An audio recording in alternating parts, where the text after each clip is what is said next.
ایک دفعہ یہیں پہ ہمارے سوال و جواب کی نشست کے اندر ایک غیر مقلد وہابی صاحب آ گئے تھے کتابوں کا بیگ بھرے ہوئے، اور انہوں نے آ کے تو یہ کہا کہ میں آپ سے مناظرہ کرنے کے لیے آیا ہوں۔ میں نے اس کی شکل دیکھی، صورت دیکھی، دھیان کیا اس کے سر سے پاؤں تک، اس کے جسم پر، کتابوں پر، میں بڑا حیران ہوا۔ ایک یونیورسٹی کا طالب علم تھا، نوعمر لڑکا، اور اتنی جرأت، اور ساتھ میں بیگ بھی کتابوں کا اٹھایا ہوا ہے۔ میں نے جو سوال شروع کیا ہوا تھا جس کا جواب، تو وہ میں نے مکمل کیا، اور اس کے بعد سوال و جواب کی نشست میں نے ختم کر دی، اور میں نے کہا کہ ہاں بھائی اب آپ سے بات کرتے ہیں، تو بتائیے آپ کون ہیں، تعارف کیا آپ کا؟ خیر اس نے کوئی نام بتایا، مجھے تو اب یاد نہیں رہا، تو کہنے لگا کہ میں نماز کے اندر جو رفع یدین کرتے ہیں نا، وہ بھی رکوع کے وقت اور رکوع سے نیچے جاتے وقت، اٹھتے وقت، اس رفع یدین کے بارے میں آپ سے مناظرہ کرنا چاہتا ہوں۔ میں نے کہا ٹھیک ہے، مناظرہ آپ ضرور کریں، لیکن سب سے پہلے میرا یہ سوال ہے، کیا مجھے پہلے یہ بتائیں کہ مناظرہ کون سا صیغہ ہے اور اس کا معنی کیا ہے، تاکہ میں بھی سمجھوں کہ آپ کیا پڑھے لکھے ہوئے ہیں۔ وہ کہنے لگا جی کہ میں زیادہ نہیں جانتا، صرف اتنا ہی جانتا ہوں کہ مناظرے کا مطلب یہ ہے کہ آپ سے میں اس بات پر بحث کروں گا، اور صیغے کا بھی مجھے پتہ نہیں۔ میں نے کہا اچھا چلو اس کو اب ہم چھوڑتے ہیں، کیونکہ ایسے شخص مناظرہ کرنے کے لیے آئے جس کو مناظرے کا معنی، مناظرے کی تعریف بھی نہیں آتی۔ تو میں نے کہا کہ اچھا رفع یدین کے بارے میں آپ کا موقف یا آپ کا دعویٰ کیا؟ تو کہنے لگا کہ ہمارا یہ دعویٰ ہے کہ یہ رفع یدین نماز کے اندر رکوع والا، یہ رسول اللہ صلی اللہ تعالی علیہ وسلم نے ہمیشہ اپنی زندگی کی آخری نماز تک آپ نے دائماً مواظبت کے ساتھ ہمیشہ یہ رفع یدین کیا، اور اس کے بغیر نماز ناقص رہتی ہے۔ میں نے کہا ٹھیک ہے، تمہارا دعویٰ میرے ذہن میں محفوظ ہو گیا کہ یہ والی رکوع والی رفع یدین جو ہے، یہ نبی کریم صلی اللہ تعالی علیہ وسلم کی زندگی مبارک کی آخری نماز تک یہ رفع یدین جاری رہا ہے۔ تو میں نے کہا کہ بس مناظرہ ابھی ختم ہو رہا ہے، لمبی گفتگو کی ضرورت ہی نہیں۔ آپ نے جو یہ دعویٰ کیا ہے کہ یہ رکوع والی رفع یدین حضور نبی کریم صلی اللہ تعالی علیہ وسلم نے یہ اپنی زندگی کی آخری نماز مبارک تک یہ جاری رکھا ہے۔ کہنے لگا کہ جی ہاں یہ ہمارا دعویٰ ہے۔ میں نے کہا کہ اس دعوے پر معاف کیجئے کہ صرف ایک حدیث ہو، ایک بات، اور اس کے کرنے کا ذکر ہو۔ کتنی باتیں ہوگی؟ 3۔ پہلی کیا کہ حدیث ہو تو صحیح ہو، دوسری بات کیا سرکار کی آخری زندگی کی آخری نماز کا ذکر ہو، تیسرے نمبر پہ کیا کہ اس میں رکوع والی یہ وہابیوں والی جو رفع یدین ہے، یہ رفع یدین جو ہے اس کا کرنے کا ذکر ہو۔ بس اس طرح کی صرف ایک حدیث جو ہے نا وہ کافی ہے ہمارے لیے۔ تم اہل حدیث کہلاتے ہوگے، ہم اہل حدیث نہیں کہلاتے، ہم بحمدہ تعالی اہل سنت ہیں، تو ہمارے لیے صرف ایک صحیح حدیث جو ہے نا وہ بھی کافی ہوگی۔ ہم ایک سے زیادہ کا مطالبہ نہیں کرتے، صرف ایک جس میں ان 3 باتوں کا ذکر ہو۔ اب وہ کبھی ادھر دیکھے، کبھی ادھر دیکھے، کبھی ادھر دیکھے، کبھی اپنے بیگ کی طرف دیکھے، کبھی اپنی کتابوں کو دیکھے، کوئی سمجھ نہ آئے کہ اس طرح کی حدیث وہ کہاں سے لا کے دکھائے، ہے ہی نہیں پورے دنیا کے ذخیرہ حدیث کے اندر، وہ کہاں سے دکھاتا؟ خیر کہنے لگا کہ نہیں، اس طرح کی حدیث تو میں نہیں دکھاؤں گا، نہیں دکھا سکتا، لیکن آپ میری تھوڑی سی گفتگو تو سنا نا، میں اس میں ثبوت دیتا ہوں کہ آخری نماز تک نبی کریم صلی اللہ تعالی علیہ وسلم یہ رفع یدین کرتے تھے رکوع والی۔ میں نے کہا اچھا آپ کے دل میں حسرت نہ رہے، آپ دکھا لیں۔ تو اس نے صحیح بخاری کی وہ حدیث نکالی جس میں حضرت عبداللہ بن عمر رضی اللہ تعالیٰ عنہ فرماتے ہیں ان رسول اللہ صلی اللہ تعالی علیہ وآلہ وسلم کان یرفع یدیہ، کانا وہی کانا جو یہاں آیا، حین یفتتح الصلاۃ و اذا رکع و اذا رفع رأسہ من الرکوع۔ میں نے کہا اچھا ترجمہ کرو اس کا۔ کہنے لگا اس کا ترجمہ یہ ہے رسول اللہ صلی اللہ علیہ وسلم جس وقت نماز کا آغاز فرماتے، تکبیر تحریمہ کے ساتھ شروع کرتے نماز کو اس وقت بھی، اور پھر اس کے بعد جس وقت سرکار رکوع کرتے، اور پھر اس وقت جب آپ رکوع سے سر کو اٹھاتے، ان تینوں مواقع پہ سرکار دو عالم صلی اللہ تعالی علیہ وسلم رفع یدین کرتے تھے۔ وہی کانا عربی میں اردو میں کرتے تھے۔ تو وہ کہنے لگا کہ یہ کانا جو ہے نا، یہ استمرار اور دوام کے لیے آتا ہے، ہمیشگی کے لیے آتا ہے، یعنی جس فعل سے پہلے یہ کانا آ جائے اس کا مطلب یہ ہوتا ہے کہ ہمیشہ ساری زندگی تک یہ کام آپ کرتے رہے۔ میں نے کہا کہ یہی وہ دھوکہ ہے جو تمہارے مولویوں نے تمہیں دیا، حالانکہ ایسا نہیں ہے۔ میں نے کہا کہ میں ایک دو حدیثیں پڑھتا ہوں، مجھے مطلب بتاؤ اس کا۔ یہ واقعہ ایک دفعہ ہوا ہے کہ سرکار دو عالم صلی اللہ تعالی علیہ وسلم حجۃ الوداع میں اپنی تمام ازواج مطہرات کو بھی ساتھ لے کے تشریف لے گئے ہوئے تھے۔ تو اس میں یہ آتا ہے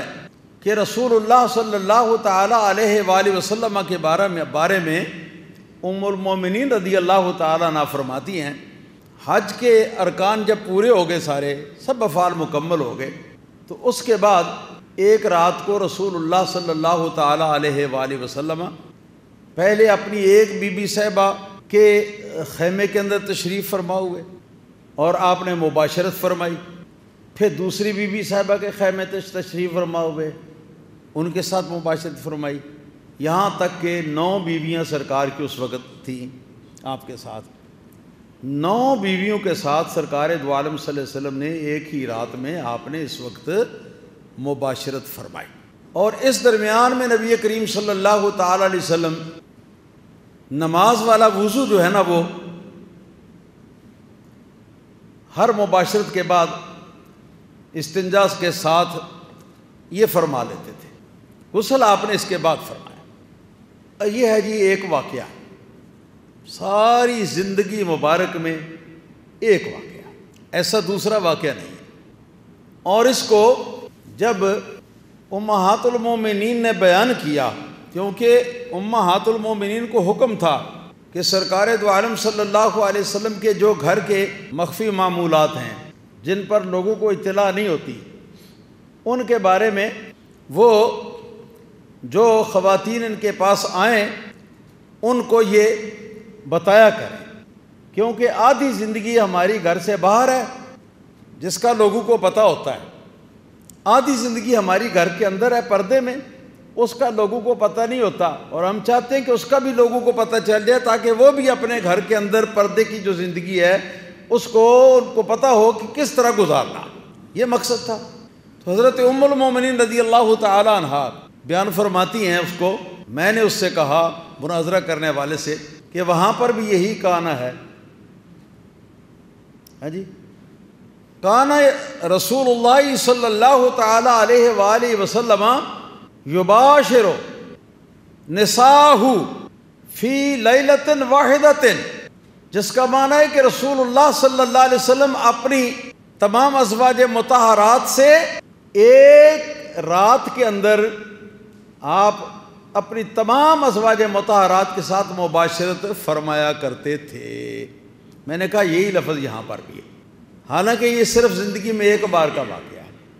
تو پتہ چلا کہ کانا جو ہے یہ دوام کے لیے، ہمیشگی کے لیے یہ نہیں آتا، بلکہ ایک بار بھی واقعہ ہوا ہو تو اس کے لیے کانا کا لفظ آ جاتا ہے۔ خیر، کچھ ٹھنڈا ہوا، پھر میں نے اسے کہا کہ بخاری تمہارے پاس ہے؟ کہنے لگا گیا۔ میں نے کہا ذرا نکالیے، تو اس نے نکالی، اس میں سے میں نے ایک حدیث نکالی کتاب الصلاۃ میں سے، اور وہ یہ ہے کہ کان رسول اللہ صلی اللہ علیہ وآلہ وسلم یصلی وہو حامل امامۃ بنت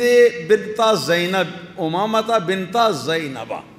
رضی اللہ تعالی عنہ۔ سرکار دو عالم صلی اللہ، یہاں پر بھی یہی کانا ہے، کانا رسول اللہ صلی اللہ علیہ وسلم، یہی کانا کا لفظ ہے۔ رسول اللہ صلی اللہ علیہ وسلم اپنی نواسی، اپنی صاحبزادی، بڑی صاحبزادی زینب کی بیٹی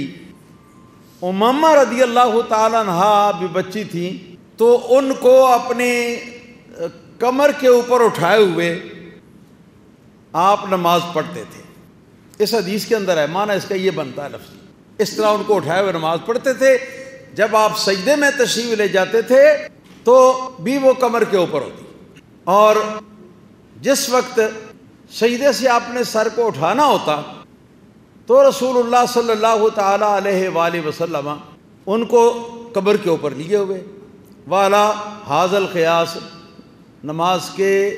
آخر میں التحیات اور پھر السلام علیکم ورحمۃ اللہ، السلام علیکم ورحمۃ اللہ تک۔ اس میں یہ ہے کہ رسول اللہ صلی اللہ علیہ وسلم نماز پڑھا کرتے تھے اپنی نواسی امامہ بنت زینب کو اپنے پشت انور کے اوپر یا اپنے مبارک کاندھوں کے اوپر، آپ ان کو اٹھائے ہوئے نماز پڑھتے تھے۔ تو اگر یہ کانا ہمیشہ کے لیے ہے کہ حضور نماز کے شروع میں رفع یدین فرماتے، رکوع میں رفع یدین فرماتے، رکوع سے اٹھتے وقت رفع یدین فرماتے، اگر یہاں پر کانا کا لفظ ہے تو سے آپ نکالتے ہیں کہ ساری زندگی کے آخری دن تک اور آخری نماز تک ہے یہ، تو اب کیا بتائیں گے آپ، کیا سمجھیں گے آپ؟ مجھے بتائیے کہ کیا رسول اللہ صلی اللہ علیہ وسلم ساری زندگی مبارک آپ 11 اپنی جو 11 یا 9 بیویاں ہیں ان سب سے ہر رات میں مباشرت فرماتے تھے؟ کیا رسول اللہ صلی اللہ علیہ وسلم اپنی ساری زندگی مبارک میں اپنی نواسی حضرت امامہ رضی اللہ تعالیٰ عنہا کو اپنے پشت مبارک کے اوپر اٹھائے ہوئے نماز پڑھتے تھے؟ آپ نے جب یہ اٹھا کر پڑھا ان کو نماز کو، تو اس کے بعد پھر ان کے بغیر کبھی کوئی نماز نہیں پڑھی؟ کیا اس کا یہ مطلب ہے؟ اب یہاں پر وہ خاموش۔ میں نے کہا بابا اب بتا کہ میں تیرے مناظرے کا کیا کروں اور تیرے مناظرے کے تقاضے کا میں کیا کروں، تجھے پتہ ہی نہیں کسی چیز کا۔ خیر، میں نے کہا کہ آپ ایسے آگے ہیں کسی چاؤ میں، کسی شوق میں، تو ورنہ آپ کو پتہ ہی نہیں ہے کہ مناظرہ کیا ہوتا ہے، نہ اتنی آپ میں قابلیت ہے۔ وہ کہنے لگا جی کہ میں تو تقریباً 10-11 مقامات پر میں حنفیوں کی مسجدوں کے اندر گیا ہوں، وہاں کے مولویوں سے، اماموں سے میں نے گفتگو کی ہے اور ان کو میں نے لاجواب کیا ہے۔ میں نے کہا کہ جن کو تو نے لاجواب کیا ہے نا، وہ صرف امام یا خطیب ہوں گے،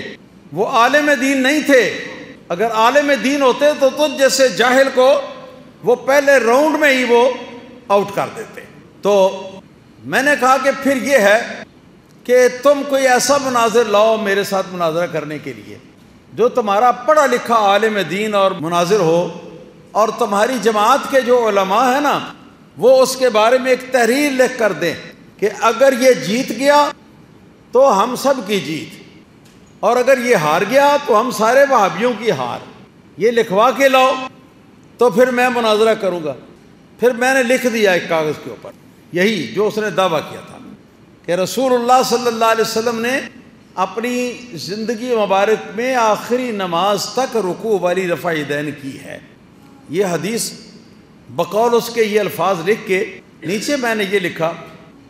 کہ ایک ہی ایسی حدیث دکھا دیں، نمبر 1 جو صحیح ہو، نمبر 2 جس میں سرکار کی زندگی مبارک کی آخری نماز کا ذکر ہو، آخری نماز کا ذکر 2، اور تیسرے نمبر پہ یہ کہ اس کے اندر رکوع والی رفع یدین کرنے کا ذکر ہو۔ یہ 3 باتیں جس کے اندر موجود ہو، صرف ایک ایسی حدیث۔ پھر میں نیچے لکھا کہ ساری دنیا کے مشرق سے لے کر مغرب تک اور شمال سے لے کر جنوب تک تمام علماء غیر مقلدین جو کہ اپنے آپ کو اہل حدیث کہلاتے ہیں، میں ان کو چیلنج کرتا ہوں کہ سب مل کر ایک ایسی حدیث جو ہے وہ دکھا دیں، صرف ایک ایسی حدیث دکھا دیں۔ اگر وہ دکھا دیں تو نمبر 1 یہ کہ میں قائل ہو جاؤں گا ان کا، نمبر 2 یہ کہ 5 لاکھ روپے اپنی استطاعت کے مطابق انعام بھی دوں گا۔ حق محنت، یہ لکھ کے نا تو ایک کاغذ کے اوپر میں نے دے دیا۔ اب وہ لے گیا جی کہ جی ضرور ہوگا، مگر اس کے بعد واپس وہ مڑ کے نہیں آیا،